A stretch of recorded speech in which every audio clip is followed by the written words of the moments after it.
ವಸುದೇವಸುತಂ ದೇವಂ ಕಂಸಚಾರೋಣಮರ್ದನಂ ದೇವಕಿ ಪರಮಾನಂದಂ ಕೃಷ್ಣಂ ವಂದೇ ಜಗದ್ಗುರು. ಇಂದಿನ ಶ್ಲೋಕದಲ್ಲಿ ಭಗವಂತ ಶ್ರೀಕೃಷ್ಣ ಪರಮಾತ್ಮ ತನ್ನ ಜನ್ಮ ರಹಸ್ಯ ಅಥವಾ ತನ್ನ ಅವತಾರದ ರಹಸ್ಯ ತಿಳಿದವರು ಎಲ್ಲಿಗೆ ಹೋಗ್ತಾರೆ? ವೈಕುಂಠಕ್ಕೆ ಹೋಗ್ತಾರೆ. ಮತ್ತು ಅವರು ವಿದ್ವಾಂಸರು ಎಲ್ಲ ಯಾವ ರೀತಿ ಇರ್ತಾರೆ, ಮತ್ತು ಅವರವರ ಭಕ್ತಿಯನ್ನು ಯಾವ ರೀತಿಯಿಂದ ಮುಂದುವರಿಸ್ಕೊಳ್ತಾ ಹೋಗ್ತಾರೆ ಅನ್ನೋದನ್ನು ಇಲ್ಲಿ ಹಿಂದ್ಗಡೆ ಶ್ಲೋಕದಲ್ಲಿ ಹೇಳಿದ್ದೀವಿ. ಈಗ ಜ್ಞಾನಯೋಗದ 10ನೇ ಶ್ಲೋಕದಲ್ಲಿ ಮತ್ತಷ್ಟು ವಿಷಯಗಳನ್ನ ತಿಳ್ಕೊಳ್ಳೋಣ. ವೀತರಾಗ ಭಯ ಕ್ರೋಧ ಮನ್ಮಾನ್ ಮಾಮುಪಾಶ್ರಿಷ ಬಹವೋ ಜ್ಞಾನ ತಪಸಾಪಾತ ಮಧ್ವಮಾಗತಃ ಅಂತ ಹೇಳ್ತಾರೆ. ಅಂದರೆ ನನ್ನ ಭಯ ರಾಗ ಕ್ರೋಧಗಳನ್ನು ತ್ಯಜಿಸಿ ಅನೇಕರು ಸಂಪೂರ್ಣವಾಗಿ ನನ್ನಲ್ಲೇ ಮನಸ್ಸುಳ್ಳವರಾಗಿ ಆಶ್ರಯ ಪಡೆದಿರ್ತಾರೆ. ನನ್ನ ಜ್ಞಾನದಿಂದ ಪರಿಶುದ್ಧರಾಗಿರ್ತಾರೆ.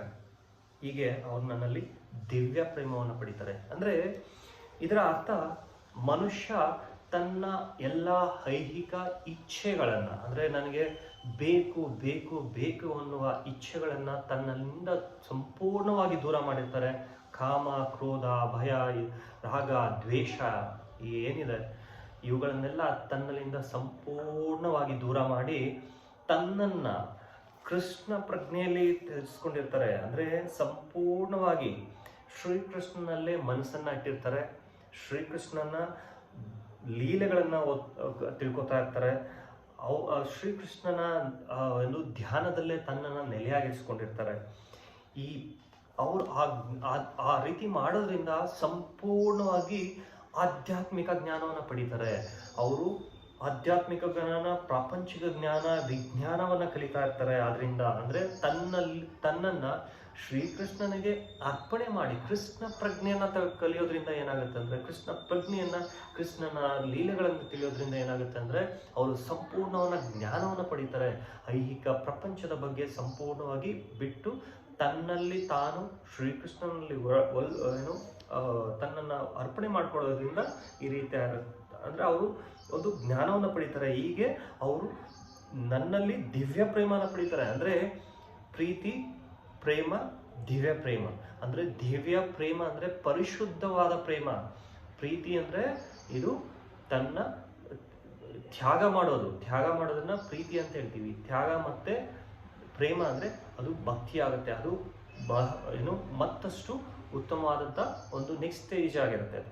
ಓಕೆ, ಇದನ್ನು ಪಡೀತಾರೆ. ಇದನ್ನು ಯಾವ ರೀತಿ ಪಡೀತಾರೆ, ಯಾವ ರೀತಿ ತಿಳ್ಕೋತಾರೆ ಅಂದರೆ ಇದು ತನ್ನ ಗುರುವಿನ ಸಹಾಯದಿಂದ ಮಾಡ್ತಾರೆ ಅಂತಲೂ ಹೇಳ್ತಾರೆ. ಇಲ್ಲಿ ತಾನು ಒಬ್ಬ ಗುರುವಿನ ಸಹಾಯವನ್ನು ಪಡೆದು ಮಾಡ್ತಾರೆ.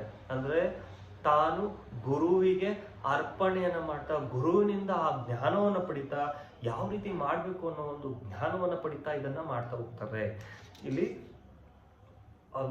10ನೇ ಶ್ಲೋಕದಲ್ಲಿ ಅದನ್ನು ಸಂಪೂರ್ಣವಾಗಿ ಹೇಳ್ತಾರೆ. ಏನಂತಂದರೆ, ನೀನು ತನ್ನ ಮಾರ್ಗದಲ್ಲಿ ಅಂದರೆ ಕೃಷ್ಣ ಪ್ರಜ್ಞೆಯ ಮಾರ್ಗದಲ್ಲಿ ಹೋಗ್ಬೇಕಂದ್ರೆ, ಆ ಜ್ಞಾನವನ್ನು ಪಡಿಬೇಕಂತಂದರೆ ನೀನು ಅತ್ಯುತ್ತಮವಾದ ಒಂದು ಗುರುವಿನ ಒಂದು ಸಂಪರ್ಕ ಮಾಡಬೇಕಾಗತ್ತೆ. ಯೋಗ್ಯ ಗುರುವಿನ ಮಾರ್ಗದರ್ಶನದಲ್ಲಿ ಭಕ್ತಿ ಸೇವೆಯ ಪ್ರಕ್ರಿಯೆಯನ್ನ ಮನುಷ್ಯನು ಕ್ರಮೇಣ ಅತ್ಯುನ್ನತ ಹಂತಕ್ಕೆ ಏರ್ಬೋದು ಅಂತ ಹೇಳ್ತಾರೆ. ಓಕೆ, ಆತನು ಐಹಿಕ ಮೋಹದಿಂದ ಆಧ್ಯಾತ್ಮಿಕ ವ್ಯಕ್ತಿತ್ವದ ಭಯದಿಂದ ಮತ್ತು ಶೂನ್ಯ ತತ್ವಕ್ಕೆ ಕೊನೆಗೊಳ್ಳುವಾದ ಹತಾಶೆಯಿಂದ ಬಿಡುಗಡೆ ಆಗ್ಬೋದು. ಅಂದರೆ ಶೂನ್ಯ ಅಂತಂದರೆ ಇಟ್ಸ್ ಅಲ್ಟಿಮೇಟ್ ಝೀರೋ.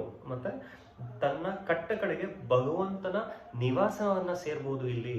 ಅಂದರೆ ತನ್ನನ್ನು ತಾನು ಶ್ರೀಕೃಷ್ಣ ಪರಮಾತ್ಮನಿಗೆ ಅರ್ಪಿಸಿಕೊಳ್ಳೋದ್ರಿಂದ, ಅಂದರೆ ಭಕ್ತಿಯಲ್ಲಿ ಮುಳುಗೋದ್ರಿಂದ ಓಕೆ, ಇಲ್ಲಿ ತನ್ನನ್ನು ತಾನು ಶ್ರೀಕೃಷ್ಣನಿಗೆ ಅರ್ಪಣೆ ಮಾಡೋದ್ರಿಂದ ಅವರು ಅತ್ಯುನ್ನತ ಮಟ್ಟಕ್ಕೆ ಅಥವಾ ಭಗವಂತನ ನಿವಾಸಕ್ಕೆ ಸೇರ್ಬೋದು, ವೈಕುಂಠಕ್ಕೆ ಸೇರ್ಬೋದು ಅನ್ನೋದನ್ನು ಇಲ್ಲಿ ಭಗವಂತ ತಾನು ಶ್ರೀಕೃಷ್ಣನಿಗೆ ಉಪದೇಶ ಮಾಡಬೇಕಾದ್ರೆ ಇದನ್ನು ಸಂಪೂರ್ಣವಾಗಿ ಶ್ರೀಕೃಷ್ಣ ಅರ್ಜುನನಿಗೆ ಉಪದೇಶ ಮಾಡಬೇಕಾದ್ರೆ ಇಲ್ಲಿ ಸಂಪೂರ್ಣವಾಗಿ ಇಲ್ಲಿ ಹೇಳ್ತಾ ಹೋಗ್ತಾರೆ. ಸೊ ಮುಂದಿನ ಶ್ಲೋಕದಲ್ಲಿ ಮತ್ತಷ್ಟು ವಿಷಯದ ಬಗ್ಗೆ ತಿಳ್ಕೊಳ್ಳೋಣ. ಶ್ರೀಕೃಷ್ಣ ಅರ್ಪಣಮಸ್ತು. ಹರಿ ಓಂ ತತ್ಸತ್.